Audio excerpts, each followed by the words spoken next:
Hello and welcome. Thank you for taking the time to watch this short video. My name is Samantha Garrett and I'm one of the product specialists here at Pegasus Software, and over the next 10 minutes or so I'm going to introduce you to the new rectify allocation utilities now available for Opera 3 sales and purchase ledgers. The rectify journals utility within Opera 3's nominal ledger was a huge success with our customers. It provided an easy-to-use, hassle-free facility to rectify and repost nominal journals that may have been posted to perhaps the wrong account or to the wrong date. This meant that the user didn't have to go through line by line, do all of the reversals and post all of the adjustments manually. So, to further strengthen the error correction utilities within Opera 3, the latest release now incorporates rectify allocation utilities to allow our customers to undo incorrect allocations with the added ability of also being able to remove the associated transactions such as a sales receipt or a purchase payment. Both of these utilities are available as standard within Opera 3 sales and purchase ledgers and have been designed to significantly speed up and simplify the current processes required for rectifying misallocated transactions. So let's look at the sales ledger rectify allocation facility first, and let's imagine this scenario. Let's say that we've received a cheque from a customer with no remittance slip and no reference to the invoice that they're intending to pay or part pay with this cheque. We do our best to allocate the cheque correctly. However, with lots of invoices outstanding for similar amounts, let's face it, we're only human and mistakes can be easily made. Later on, the customer points out that actually that cheque was to pay for a different invoice because maybe the invoice that we've allocated the receipt to isn't actually due until the end of next month. So what do? Well, currently we might raise a credit note, then post a refund, allocate the two together and then start the whole cycle all over again by entering the invoice, then the receipt and then allocating them together correctly. This can be a tedious and time-consuming process, and then at the end of the month when it comes to auditing it can be quite difficult to backtrack and see exactly what happened with all of these transactions. Surely all we want to do is deallocate and then reallocate the receipt to the correct invoice, right? This should be a straightforward, quick and simple process. Well, as you're about to see, now it is with the new rectify allocation utilities. Let's rectify this situation. First, we need to locate the customer's record, and then from the action menu we're going to select the new rectify allocation utility, which presents itself as a user-friendly wizard that will guide us through this simple process. We have a range of selection criteria here. I'm simply going to select date range, I'm going to leave it blank and I'm going to hit next. And this displays to me all of the allocated transactions for this customer that are available for deallocation. Of course, in the real world, you may have hundreds of allocated transactions listed here, so we need to be able to find the transactions misallocated easily. So we can either use the active grid functionality, perhaps to sort on either one of the columns, or I can use the search facility, which will search across all of the data that I have within this grid to make it easier to find what we're looking for. So we could enter perhaps a reference or the date or even an amount. I'm going to enter in the invoice number. I'll hit find next and then it displays to me the transactions that it found that meet what I've entered. And if we say OK, you can see that automatically we've been moved down to that transaction within our grid. Now we can see the below receipt that has been allocated to the invoice because of the allocations number. However, if I double click the invoice or hit F5, we can see that the system intuitively selects the other transactions associated with this allocation. Now, it might be that we want to completely remove that receipt, in which case I could select the Remove Allocated Transactions tick box. However, in this example, I simply want to break the allocation link to allow me to then reallocate to the correct invoice. So I'm going to hit Next. Here it's showing me the invoice and the receipt that is to be rectified and deallocated, and we must put in a comment for auditing purposes. So I'm going to say paid incorrect invoice, and all that's left to do is hit Start. The system prompts me, are you sure you want to rectify this allocation? I'm going to say yes.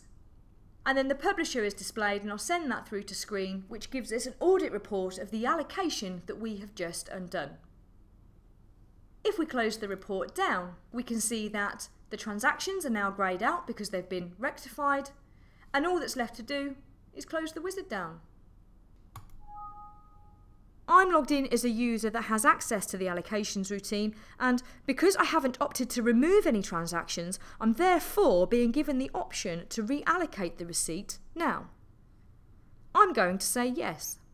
Straight away we're taken into the allocation screen, and I'm going to select the receipt and allocate it in full to this invoice 667.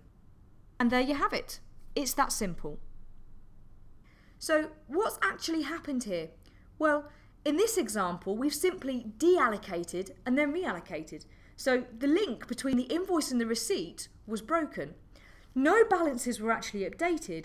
It just means that both the receipt and the invoice would have been visible in the customer's outstanding transactions. However, we reallocated at the same time. So if we now go into the account view and view all transactions, we'll find the receipt. We can see that the receipt has been allocated against this invoice because the stat number is the same. We can also see the original invoice there that we allocated the receipt against, which is now outstanding. Very often you may have one receipt allocated to several invoices, in which case, when you select the receipt to be deallocated, the rectify allocation wizard would have automatically selected the associated transactions for you, ready to be deallocated. Okay, let's look at another scenario. What if we've received a cheque but it bounces, or for whatever reason the cheque needs to be cancelled, in which case we haven't actually received the cash into our bank account. However, we've already posted the receipt and allocated it against the relevant invoice. What we need is to be able to remove the receipt transaction from our system. So let's scroll through and find a different customer. This time Abington Hire. We're going to go into action and we're going to pick up rectify allocation. Again, I'm going to leave the date range blank and we're going to go through to next. I'll find the receipt in question, as I haven't got too many transactions here. F5 or double click and we can see it selects both the invoice and the receipt for us. However, this time, because I want to remove the receipt, I'm going to tick the remove allocated transactions tick box. And with regards to removing transactions, invoices, credit notes and adjustments, unless the adjustments are exchange discrepancies, will never be removed. Only the monetary transactions will be removed, as these are the transactions that you're more likely to need to remove, such as receipts, payments, refunds, discounts or exchange discrepancy transactions. So let's hit next. Because we're removing a receipt, we are going to be updating the nominal ledger. In my example, I'm using open period accounting, therefore it's asking us to enter in a nominal ledger posting date. The system will then go off and check to see if that period I've selected is open to accept postings from sales to nominal. I'm going to say OK. And then up at the top we can see the transactions ready to be deallocated, and then this time down at the bottom we can see the receipt that we've opted to be removed. Again, I'm going to put in a comment, so I'm going to say bounce check and I'm going to hit start. Again, the system prompts me, are you sure you want to do this? Yes, I am. Up comes the publisher, which gives us an audit trail showing us firstly the deallocated transactions and then also the removed receipt down at the bottom of the report. So let's close the report down and I'll hit finish. Now, if we load the outstanding account view, we can see that the invoice 556 is still outstanding. However, the receipt is no longer visible, and that's because it's been removed. And if we close that down, we can see that the current balance for this customer has increased by £4,800, as if we never actually received the cheque in the first place, because our customer still owes us this cash. And of course, this is going to affect our bank balances, which will go down by the amount of the receipt, and the reverse side to that posting is to the debtors control account, which has actually increased because the customer still owes us that money. So let's have a look and see what's happened in the nominal ledger. I'm using real-time update of nominal, so my journals have been posted straight away. However, if you're not using real-time, then this posting will be sitting in the transfer file, ready to be transferred into the nominal. So let's go into our nominal view and we'll filter purely for the current period, which is period 3, 2012. I'm going to select a simple view by type, subtype, and then account, and then I'm going to hit refresh. And there, as we expand out our current assets, we can see that our trade debtors has been debited by £4,800, and also in our main bank account it has been credited £4,800, as we no longer have this cash in our account.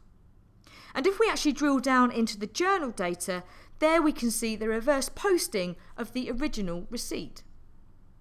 The key point here is that the original receipt posting and the reversal posting from removing the receipt will both be available within the nominal ledger and cash book if required for auditing purposes. However, you will not see the removed transactions directly in either the sales or purchase ledgers, but they will be available for auditing and reporting purposes within the new rectified allocations report. So let's close that down, and along come the auditors asking us to run the allocations report. And as they start to go through this report, hang on, we've got some missing here, where have they gone? So we can then run the new rectified allocations report. I'll ask it to please include removed transactions, which we can then use to fill in the gaps missing from the allocations report. These two reports run hand in hand.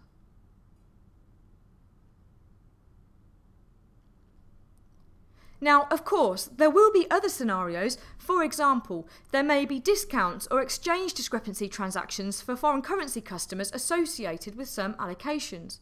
In these circumstances, they will be removed automatically when running through the rectify allocation wizard, because these transactions may be specific to the invoice the receipt was allocated to in the first place and would therefore not be relevant to the invoice that you may be reallocating it to. The Rectify Allocation Wizard and the Rectified Allocations Report are both available within Opera 3's Purchase Ledger as well. They work in exactly the same way that we've just seen within the Sales Ledger. However, the journals that will be posted will be the exact reverse of those made within the Sales Ledger. Both of these utilities within Opera 3 Sales and Purchase Ledger significantly enhance Opera 3's error correction facilities. This is a huge step forward for Opera 3. Firstly, being able to very simply break the allocation to allow the user to allocate to a different invoice, but then to also be able to delete the associated transactions at the same time. Not only does that keep our systems tidier, but it speeds up the processes we would have previously have had to have taken to rectify these types of situations.